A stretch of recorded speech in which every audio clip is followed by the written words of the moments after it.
Dear brothers and sisters, today greetings to all Appam believers. Today's 27 August गुरुवार. कधीही एकटे नाही. ज्याने मला पाठवले तो माझ्या बरोबर आहे. पित्याने मला एकटे सोडले नाही, कारण मी नेहमी त्याला आवडणाऱ्या गोष्टीच करतो. योहान 8:29. त्याने मला कधीही एकटे सोडले नाही. तो कधीही माझ्यापासून दूर गेला नाही किंवा मला टाकून दिले नाही. त्याची उपस्थिती, त्याचा सहवास, त्याचे सामर्थ्य आणि त्याची कृपा मला सतत आधार देत आहे. अशी साक्ष देणे किती धन्य आहे. एकटेपणा नेहमीच वेदनादायक असतो, पण देवाशिवायचे एकाकी जीवन विशेषतः दुःखद आणि धोकादायक असते.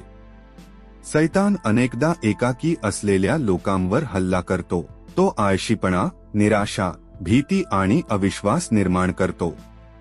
एकाकी मन सहजपणे शत्रूच्या कामाची जागा बनू शकते.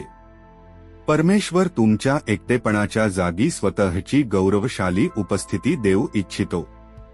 तो तुमच्या घरात याव्यास, तुमच्याबरोबर राहाव्यास आणि तुमच्या जीवनात चालाव्यास उत्सुक आहे. जेव्हा देवाने पाहिले की आदामाचे एकटे राहणे चांगले नाही, तेव्हा त्याने त्याच्यासाठी योग्य सहचारिणी निर्माण केली. उत्पत्ती 2:18.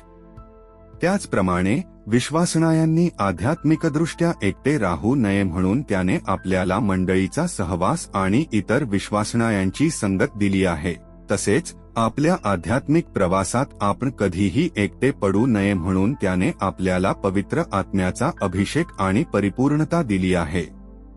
एके दिवशी हव्वा आपल्या पतीपासून दूर एदेन बागेत एकटी फिरत होती. सैतानाने तिच्या त्या एकटेपणाचा फायदा घेतला, तिला फसवले आणि पापात पाडले. त्याचप्रमाणे यरीहोच्या मार्गाने एकटाच प्रवास करणारा मनुष्य दरोडेखोरांच्या हाती सापडला. त्यांनी त्याला मारहाण करून अर्धमेला सोडले. एकटेपणा खरोखरच धोकादायक ठरू शकतो. ज्या स्त्रीने आपल्या पतीबरोबर आनंदाने जीवन व्यतीत केले, पण अचानक त्याला गमावून विधवा म्हणून एकटी उभी राहिली, तिचे दुःख विचार करा. आपल्या मुलांपासून दूर राहणाऱ्या आईवडिलांच्या अंतःकरणातील ओढ विचार करा. अथवा समुद्रात एका छोट्याशा होडीत दिशाहीन वाहत असलेल्या माणसाची कल्पना करा. अशा प्रसंगी एकटेपणा असह्य वाटू शकतो. दाविदानेही आपल्या वेदना व्यक्त करत म्हटले, मी जागाच पडून राहतो, छपरावर एकटा बसलेल्या चिमणीसारखा झालो आहे. स्तोत्रसंहिता 102:7. कदाचित तुम्हीही अशाच एकाकी काळातून जात असाल. आज प्रभूला तुमचा कायमचा सहचर होण्याचे आमंत्रण द्या. विश्वासाने जाहीर करा, ज्याने मला पाठवले तो माझ्याबरोबर आहे. पित्याने मला एकटे सोडले नाही, कारण मी नेहमी त्याला आवडणाऱ्या गोष्टीच करतो. योहान 8:29. कोणतेही कार्य करण्यापूर्वी स्वतःला विचारा, ही गोष्ट प्रभूला आवडेल का?